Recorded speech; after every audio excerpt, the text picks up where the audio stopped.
আসসালামু আলাইকুম। আজকে আমরা দেখব কিভাবে মিক্সার মেশিনের মাধ্যমে কার্ভ স্টোন বা ডিভাইডার ঢালাই করা হয়। তো এটা হচ্ছে মিক্সার মেশিন। মিক্সার মেশিনের মধ্যে সিমেন্ট, বালি এবং পাথর মিক্স করা হচ্ছে।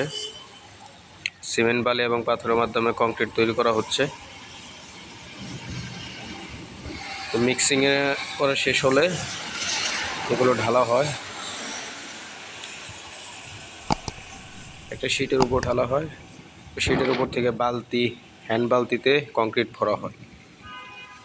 হ্যান্ড বালতিতে কংক্রিট ভরার কারণ হচ্ছে কার্ভ স্টোনের শাটারিং অত্যন্ত সরু জায়গা।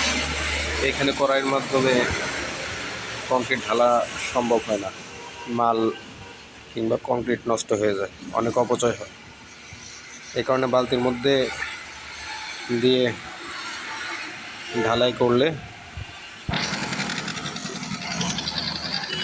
তাহলে আর মাল অপচয় হয় না, কংক্রিট অপচয় হয়। এটা হচ্ছে আমাদের কংক্রিট শাটারিং।